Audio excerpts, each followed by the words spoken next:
You're listening to The Breakfast Show on Faith FM with myself. I'm Joseph Skafy, your co-host, together with Lindsay and Mr. Elliot, commanding the desk with producer Shell. We are getting to the third hour of our program.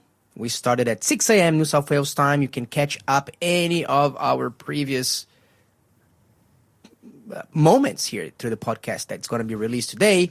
And we also got 3 people sending in their birthdays. We had Naomi, Mandy, and Bonke. Thank you very much because you just joined the birthday draw. And if you also want to not miss out, if you're born in May, let us know here. What is your date of birth? And we're going to pray for you. We're going to shout you out. And we are going to get you into the draw where you can choose a Bible, a board game, a cookbook, a dinner with a host, or a voucher. The number is 0491 064 669, which is also the number to text if you know the answer to the following quiz question that Mr. Elliot will provide. Okie dokie. The quiz question is, what item was used in the parable to light the way for those ready? It's a little bit cryptic. Boom. Whoa. Okay. 2 correct answers. That was a very, well and truly a race. That was a draw. So I feel like that was a draw. I think it was a draw. Yeah. That was, I don't know if you heard the papers fluttering there and trying to... Okay, let me read it again. What item was used in the parable to light the way for those ready? If you know the answer, send it in to 0491 064 669. Okay, this is a great parable, by the way. And Lindsay, we are now getting into...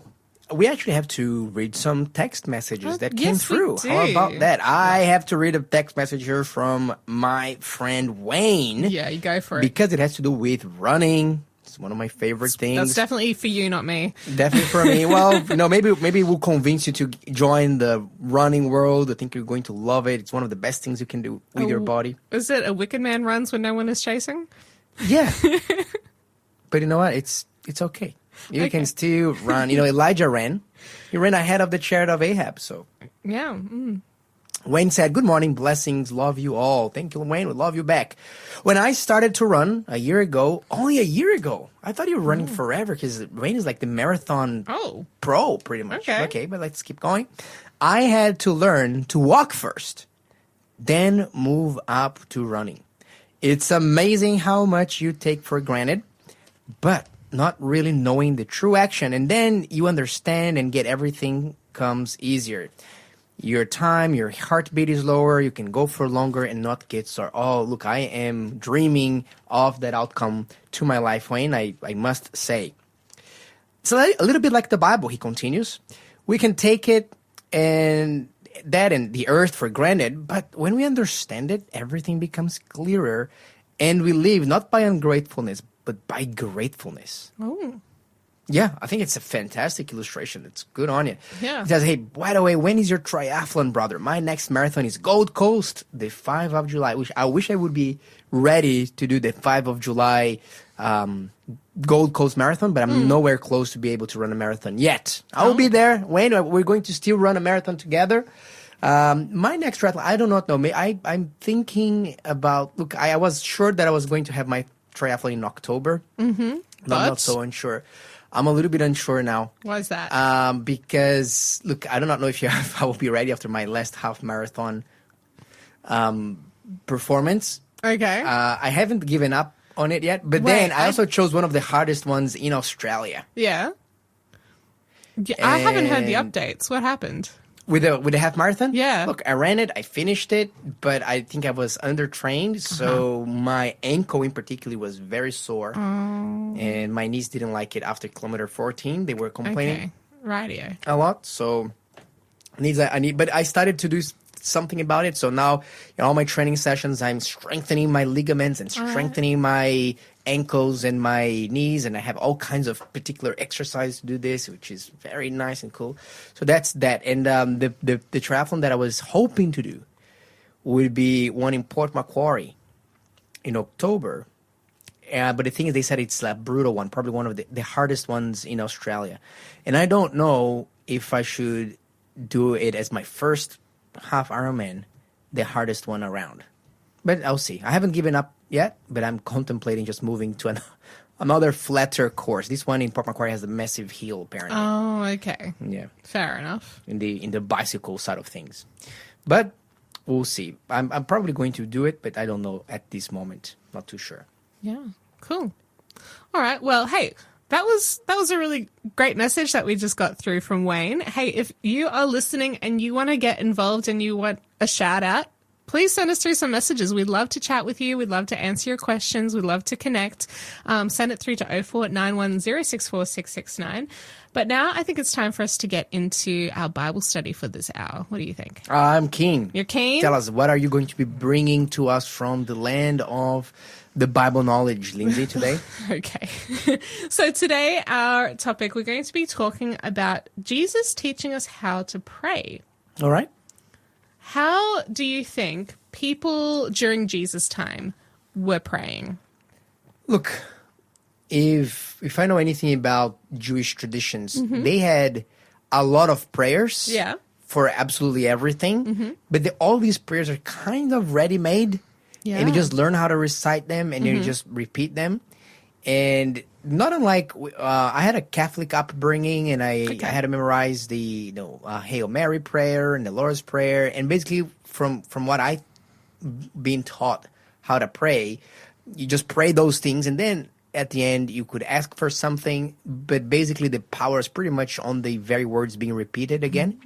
And I think that this is a little bit how their prayers worked in the times of Jesus as well. Basically, you're repeating a pre-formatted prayer, and depending on the circumstance, you use this prayer. Depending on the circumstance, you use that prayer. There was not a lot of flexibility. There was a very formal, kind of like today how, for example, our Islamic brothers and sisters do pray. They have their prayers 5 times a day, and it's the same prayer. You have to learn how to pray these prayers, and you pray those prayers, and that's it. Yeah. Would you think that there is merit in prayers that are tried and tested with time? But I think that we are missing out if we're not having a proper, open conversation with God as if we would have with a friend. And I think that Jesus brings that element back to this story, to the picture. Yeah, definitely. I love your overview. And yeah, the Jewish people, particularly the Pharisees, they use carefully crafted prayers, like you said, and they often use like complex words, and they were definitely like memorized, like wrote, like what you were saying with the Hail Mary and the Lord's Prayer and stuff, right? So Jesus actually, what do you think Jesus had to say about these types of prayers? Look, I think that Jesus says, when you're praying, do a few things. Number one, go to your room and close the door. Yeah. Like, it's not about showing that you're praying, that you know how to, it's not a performance. It's something just between you and God. Yeah. So take the performance out of the equation. Yeah. And number two, I think that another thing that Jesus taught in Matthew was, hey, don't just use vain repetitions as if by just talking a lot, Yeah. you are going to earn something. Look, I actually have a very personal experience with that, Lindsay, because there is this thing called the rosary. Yeah. Do you know what that is? It's like a little set of beads that you kind of rub through your fingers as you're praying or something like that? Yes, but then each one of these beads Represents a prayer. So Okay. each one of them is like a Hail Mary, and then every so often there is a bigger one that represents the Lord's Prayer. So praying the rosary, just going through all that prayer. So basically, by the time that you pray the rosary, I don't know here, don't quote me, but you prayed a number of Hail Marys and a number of Lord's Prayers. And then after you finish praying that, then you can ask something to God. Oh, okay. It's kind of has, it has like- like more power. Like you kind of paid the toll, Yeah. you paid Wow. the access to that. So I used to pray the rosary. I feel not heaps, but a fair bit. I think Okay. for a 10, 12-year-old child, it was a lot. Yeah. But I had relatives, for example, that they walked with her beads, with her prayer beads, with their rosaries, like everywhere. And they had some really expensive ones and really fancy ones, with this special wood coming from Jerusalem or somewhere there. I think that they took down like a olive tree that Jesus prayed under and made a rosary with it. So you pay like $300 on it. Wow. There's a whole market apparently. Yeah, well, sounds like it. For that. And I had relatives that they would be holding the rosary all the time and be always like praying in Yeah. the back of their minds. Which, look, I admire the zeal there. But then when I read the Bible for the first time myself in Matthew, it says, hey, wait a minute. Jesus is telling me to not do this, that I don't need to do the repetition thing. So why am I doing it? So even at an early age, I realized, okay, well, that's not necessary. Yeah. Well, hey, you've mentioned Matthew a couple of times. Let's actually go to that passage. So let's go to Matthew chapter 6, verses 5 to 8. And would you like to read that one out for us? Sure. So Matthew chapter 6. Verses 5 to 8. Verses 5 to 8. Jesus says this, and when you pray, you shall not be like the hypocrites. All right, pause there. Okay. What's a hypocrite? Oh, that's a great question. Because I think today we think of this word as, somebody who is probably not living what they preach, right? Mm-hmm. Like they say one thing, but they act a different way. They are inconsistent or incongruent with their own beliefs. Yeah. What is the original Greek word for hypocrite? What does that mean? Okay, so that's a good question. So the word for it's hypocritai. Yeah. And hypocritai basically is an actor. So you know how back in the ancient days they had these theatrical presentations in the Colosseum and in other like theaters. It was like it was the cinema of their time. Yeah. One of the things that they used to do, they would wear masks to represent different emotions, peoples and emotions and so on. You say, hey, when you pray, don't do like the hypocrites, because the hypocrites, what they're doing, they're looking like they are having amazing feelings, but they're just pretending. It's all fake. Yeah. Okay. So don't wear a mask. Don't throw a performance. I think it's again we're coming back to the performance idea. Yeah. What do you think? Yeah, I 100% agree. Let's keep reading. So, when you pray, you shall not be like the hypocrites. Not like the actors, not like the street actors. For they love to pray standing in the synagogues and on the corners of the streets, that they may be seen by men. So he's talking here about... Hold on. Was Jesus talking about actual random actors standing on the street corners and pretending to do these prayers like as a performance, like a street performance? I think he's comparing some of the religious people of his time. Oh, with these okay. guys. Interesting. Yeah. Say, look at these guys. Like, they're praying, they're doing big, massive prayers wonder- where everybody can see, just so that they can be seen as pious and righteous. I wonder how the Pharisees would have felt hearing themselves being referred to as actors. Do you think that was like a well-respected profession by the Pharisees? I suspect it was not. Probably not. Yeah. All right, let's I keep suspect going. that they were probably not. It was not very flattering to them. Yeah, I imagine the people listening were like, hold on, is he talking about actors? No, he's talking about religious people from the synagogues. What? Oh, he's talking about the Pharisees. Oh dear, don't let them hear this.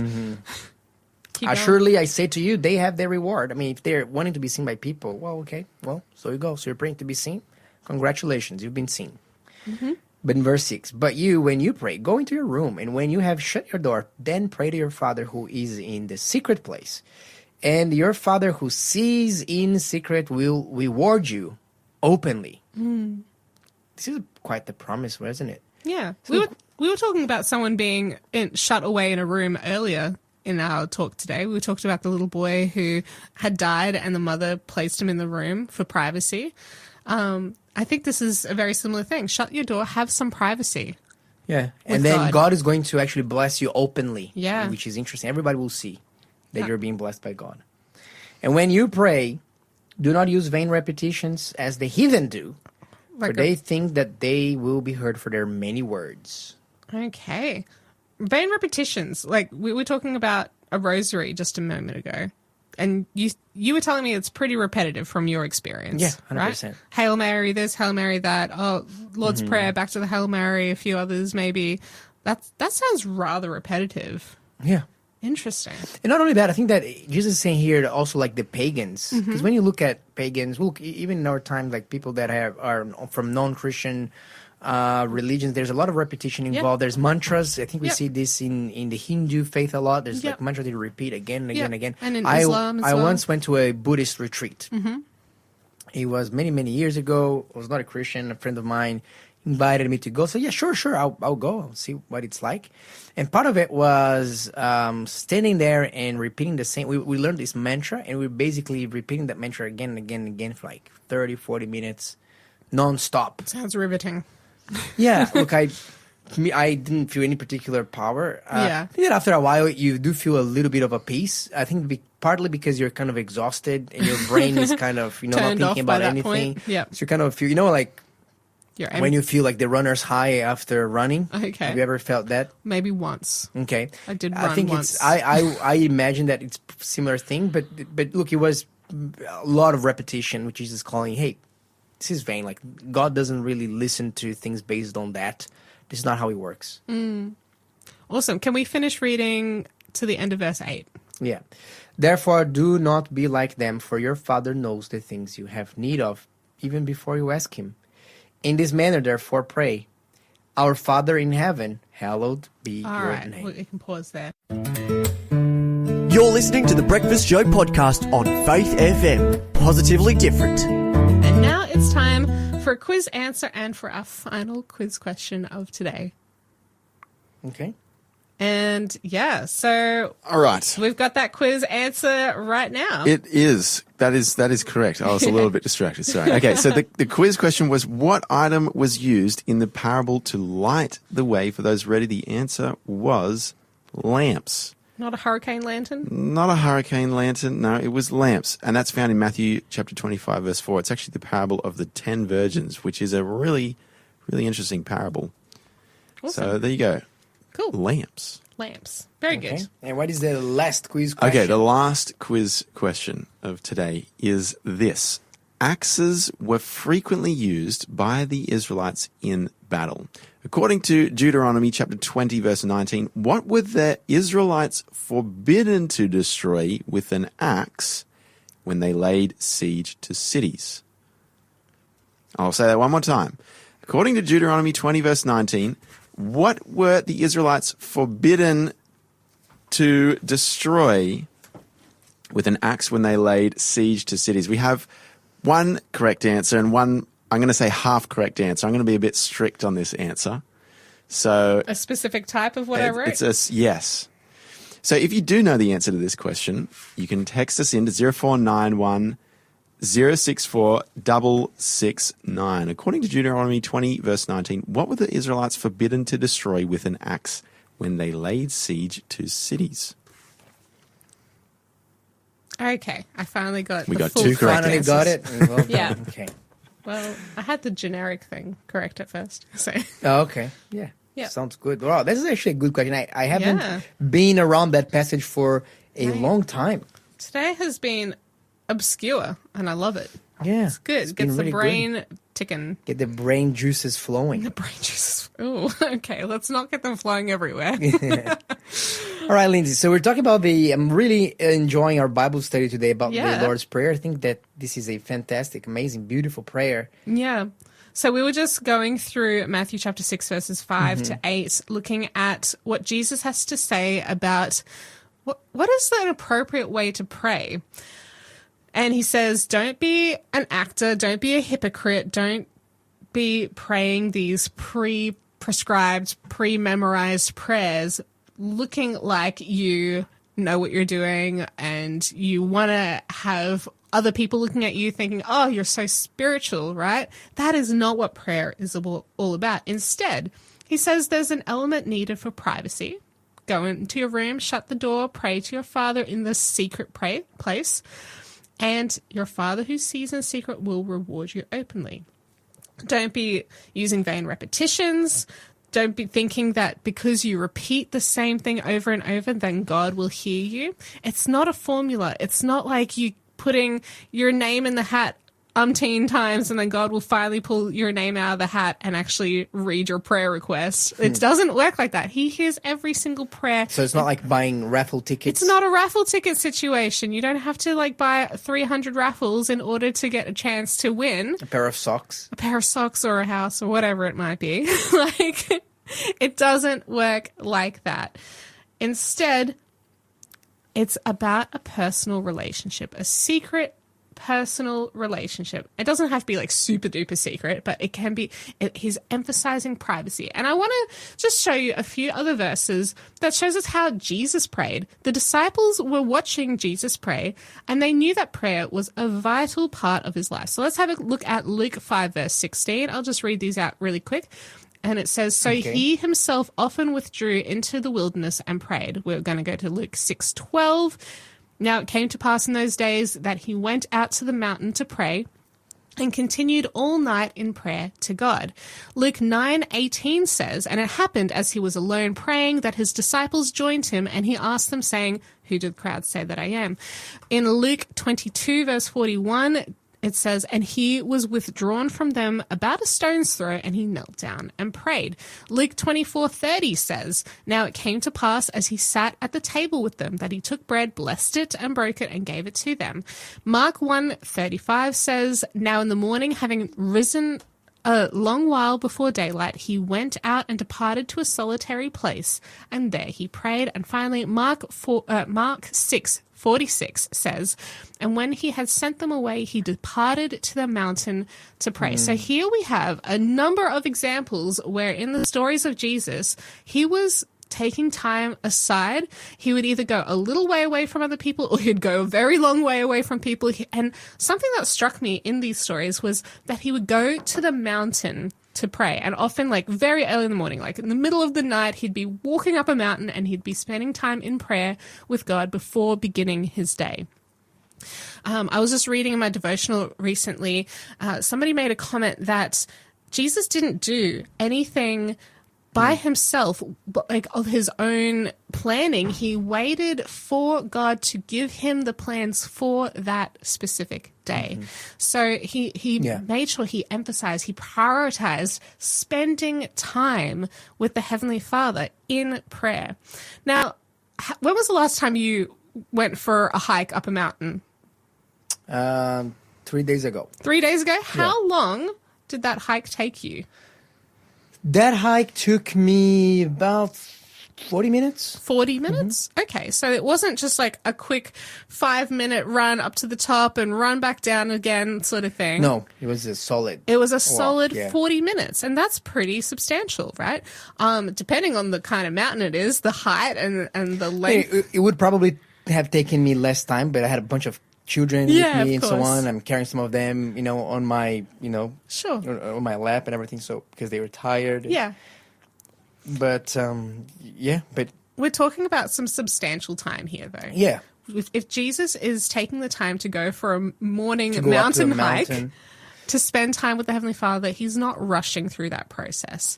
In fact, he's taking it one step at a time, very deliberately, taking the deep breaths that he needs to, really thinking and processing. I find when I go out for walks, that's a really, really good time to process all the things that are jumbling around inside This is my my head. favorite style of praying. Yeah, prayer walks. Yeah.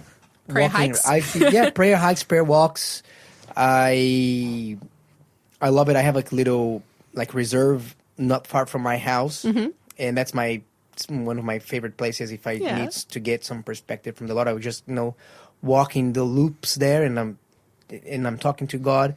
So one of the things that I do, Lindsay, I don't know if you do that as well, but I like to pray a lot out loud. Okay. I found that when I'm just praying to God, sometimes I do pray to God just in my brain, my head. If I can't. For example, the first thing that I wake up in the morning, I'm thinking, God, I love you so much. Thank you so much for waking me up. Help me to lead my day. Before I leave bed, I say that. But in my head, because I don't want to wake up everyone. Yeah. But then when I'm seriously about praying to God, I not like to go out. Sometimes there's a big lake where we live called Lake Macquarie. It's one of the biggest lakes in the world. And the biggest lake in Australia. And there's some walks along the lake, and I often just go for long walks, and I'm praying to God, I'm talking to him. And oftentimes God helps me to detangle, why am I praying in the first place? What am I praying for? Yeah. And then my policy is I'm only going to stop, particularly if I am particularly distressed about something. And that happens from time to time. I say to God, I'm not going to stop. I'm not going to do anything else. I'm not going to, just leave everything behind me and all of my other plans for the day. And I'm not going to stop praying until you can give me your grace, until you can give me peace.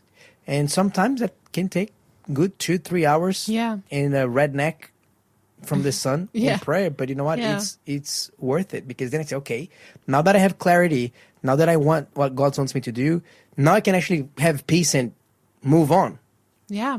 I should pray Absolutely. that more often. Sometimes I only do that when I'm really distressed, but I should Yeah. pray that even when I'm not distressed. Yeah, no, that's a really good idea. I remember one time a few years ago, I was just feeling really, like, hyped up is probably not the right word, but like just really agitated, and I couldn't quite figure out why I was like anxious and like Yes. flighty, and I've been there as well. I don't know exactly how to describe it, but I was just like, oh, there's just so much in my body and like just tension and stress, and I don't know what it is. And so I sat down with my journal and I just dot pointed all the things that were coming to mind that were all added to my brain just being all haywire and going zzz, zzz, zzz, zzz, zzz, right. And then after I prayed and I sat there and I wrote it all out, then I felt a lot more calm and at peace. But hey, I really like how you pray out loud. I think God has encouraged me a few times over the years to pray out loud more, and it's not something I have really picked up. I do a lot more mental prayers, but I have noticed that when you pray out loud or when you journal, when you get it outside of your head, Yes. it makes a lot more sense. There's a lot more clarity, there's a lot more peace, a lot quicker. Look, I don't think that there's necessarily one size fits all, even though I'm Yeah. a big proponent. Like, if you haven't tried praying out loud, just go for it. Actually, one time I have been taken as a madman. Yeah. Because I was praying out loud to the Lord. I was just walking around my block, literally. And then there's this guy looking at me and saying, "Excuse me, are you lost?" I was literally like in front of my house. And I said, "No, I'm not lost. I'm praying." And he says, "Oh, do you believe in these things?" And so it was a bit Yeah. of a scoffer. moment. So, but no, we had a good conversation, actually. Okay. I don't know if it led anywhere, but because I was praying out loud. But what you do, Lindsay, something that I don't normally do, I've done it a few times, and I also can vouch that it is super effective, which is to journal. To put down your thoughts in the piece of paper, then ask God. So normally I just journal when I have like a very, very complicated situation, Yeah. and I think, okay, I need a prayer strategy. Yeah. The other day, a friend of mine was having he was in a really terrible family situation, really, really bad. And there was a lot going on there. And I told him, look, let's do a prayer strategy for you. So I was praying to God, what Bible verses I need.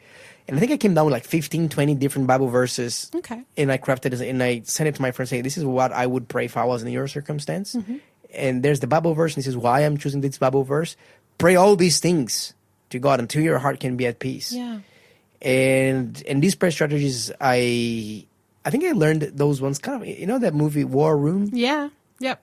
I think I got the inspiration Awesome. from that movie. I don't think that movie teaches exactly that, but the inspiration is Gave there. you something to Yeah. work with. Yeah, absolutely. Have you ever done prayer strategies? No, Before? not specifically what I would call a prayer strategy. Sometimes when I'm fasting for something in particular, I will like to write down, all right, I'm going to fast from this time till this time. That's my plan. I'm going to fast from these things and only eat or drink these very basic, simple things or nothing at all. I'm also going to fast from technology except for maybe worship music.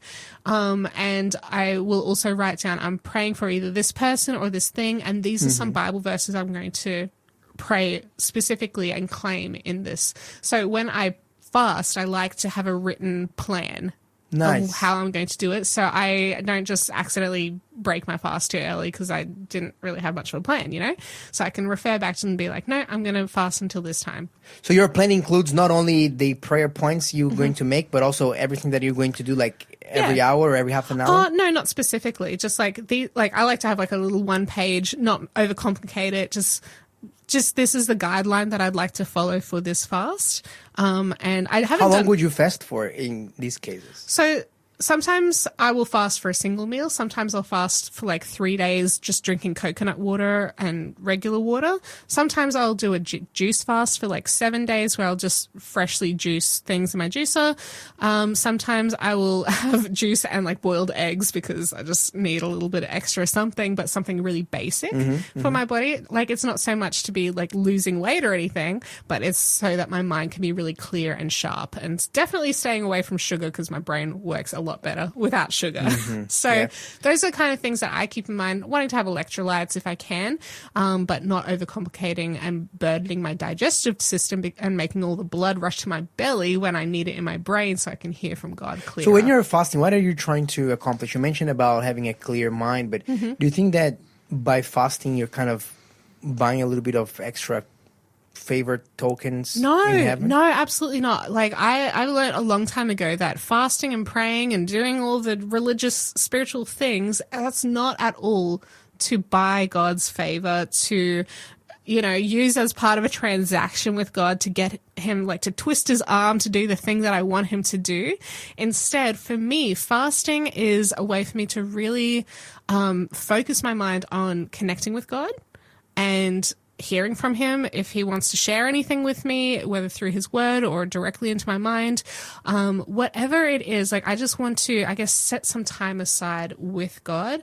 And it's more for me in just that clarity of mind and even disciplining my body, because a lot of the time I eat whatever I want or I do whatever I want with my body. I might not exercise or whatever for a while, but sometimes I feel like, no, my body is kind of like the guy in charge here. It's not so much my brain. So I want to tell my body who's boss. It's actually my brain. It's actually the Holy Spirit that I'm inviting. And I'm going to just discipline my body. I'm going to say, hey, I can go without food for a few days. I don't have to eat everything inside, whatever I want. This is a spiritual discipline. It helps me to grow. It helps me to emulate Christ. Like, Jesus went for 40 days in the wilderness with no food or water, and he struggled towards the end, certainly, but he was fine. And we are called to be like Christ. And so self-discipline and having that, I guess, that discipline of your body where you're like, I don't need all the physical things. What I actually desperately need is the word of God in my life. That's what it does for me. Yeah, love it. That's a great insight on how prayer works, and fasting in particular. It's a way to focus, to discipline your mind, to say, okay, God, I'm going to talk to you. I'm really, really serious about praying for these things, and I'm not letting anything come in front of it, not even food. Yeah. Now, we talked about journaling just a minute ago, and I just wanted to include in there quickly that when I first started journaling, God called me to do poetry. Right? He asked me to open my heart to him, and it was so hard. I'd never journaled much before. And I just want to encourage anyone who's listening, if you don't like the idea of journaling at first and it feels uncomfortable, just give it a try. Give it a whirl.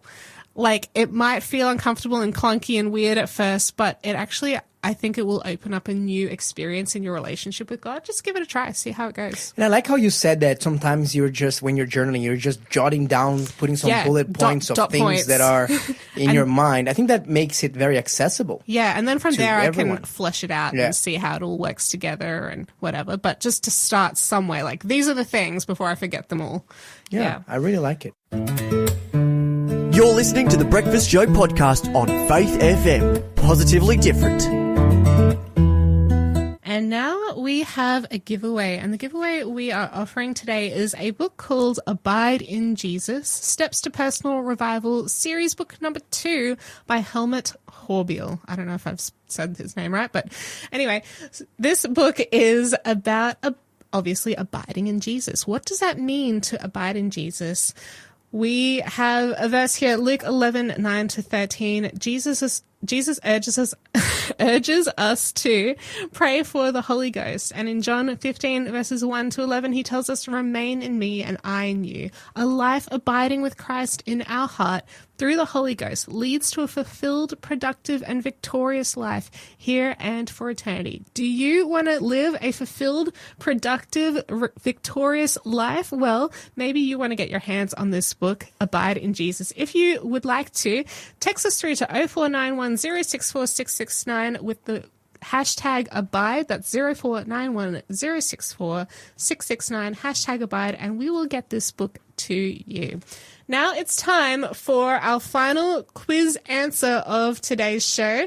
Please, would you share that with us? Indeed, I can. Okay, so the question was, according to Deuteronomy 20, verse 19, what were the Israelites forbidden to destroy with an axe when they laid siege to cities? The answer is actually fruit trees, which is very interesting.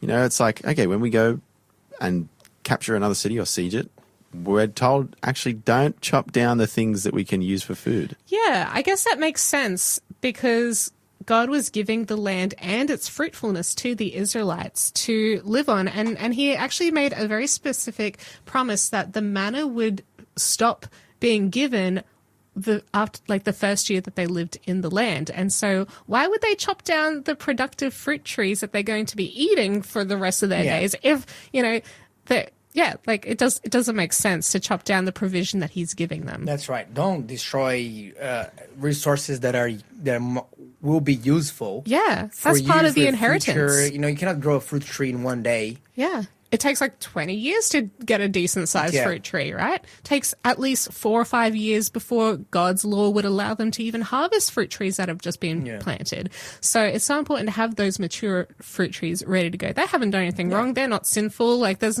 nothing bad to keep them going. Yeah. So I think that it's easy when you're attacking an opponent, like a foe. I'm going go crazy. Yeah, just going to go crazy. And I'm gonna destroy their fruit trees. But hey, look, these fruit trees, they belong to humanity.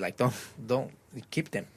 We got a message here from Mandy. Mandy says, "Hey, wow, I loved with caps letters. I loved what you both were saying about praying. Can I please hear more about prayer strategy for complex problems?" Of course, Mandy. Look, if you have a complex problem, share, I can help you, perhaps, give you some ideas of what prayer strategy I would take in your situation. But I can give you a few examples here. So I have 2 prayer strategies that I have here in front of me that I created. One of them, because there was at one point a few years back, I had a person defaming me and saying things about me to other people that were not true. And so, look, I have to pray about that person and about that whole situation. So a prayer strategy basically means when you're asking the question, what is actually wrong in this situation? And there's 20 things wrong.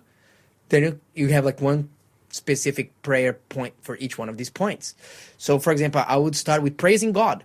I always start my prayer strategy with praising God. And in that case, I was praising God because he knows the end from the beginning. I was praising God because he protects the fatherless, the afflicted, and the oppressed. And this is how I was feeling. I was praising God because he brings the ultimate justice. He's righteous. And next to each one of these things, I had a Bible verse to back that up that I would pray off. Then I would do confessions because, hey, it's very easy for me to point the finger at someone doing wrong against me, but hey, what about myself? So I always started saying, hey, what can I confess? And for example, I realized that, hey, have I never used my tongue to talk badly about other people? I have, so I actually have to confess that myself.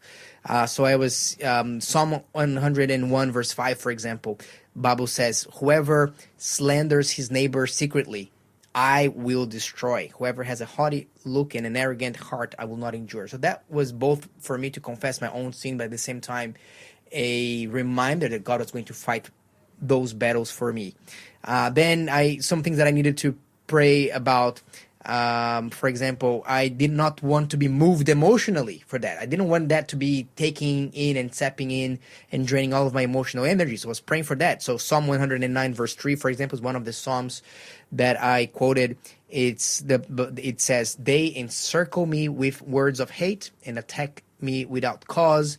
And then Psalm 16 verse 8, I have set the Lord always before me because he is at my right hand. I shall not be moved. I needed to remind myself of these things. That, hey, the Lord is at my right hand. I will not be moved. I will not be moved emotionally. So there's literally in that one, that was an extremely complicated situation. I think I had here easily 50 different Bible verses, each one reminding me for something different. For example, one of the Bible verses that I was reminding myself is that I wanted to bless those who persecute me.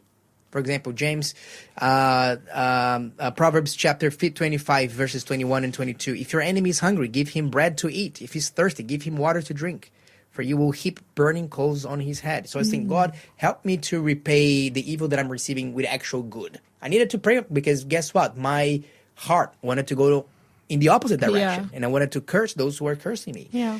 I also reminded myself, for example, that my enemies are not flesh and blood, but the principalities and powers. Look, this is a great spiritual battle that I'm in, part of it. And the real enemy It's not a human being of flesh and blood. It's actually Satan trying to see if he can get me out of my center, out of my balance, so that I can do something harsh or irrational and damage God's name because of that. And I need protection against that. That's what a prayer strategy is. You look at a problem from 360 degrees. You see everything that is wrong in that situation. Every kind of help that you need. You acknowledge God, you confess, and you ask for His provision in all these cases. If you need more help, let us know here. In the meantime, we see you tomorrow. Talk faith and live faith. God be with you till we meet again. God be with you till we meet again. By His counsel's guide uphold you, with His sheep securely fold you. God be with you till we meet again. Until we meet again at Jesus' feet again. God be with you till we meet again. Thanks for being a part of the Faith FM family. Join our community on Facebook or get in touch at 1-800-FAITH-FM.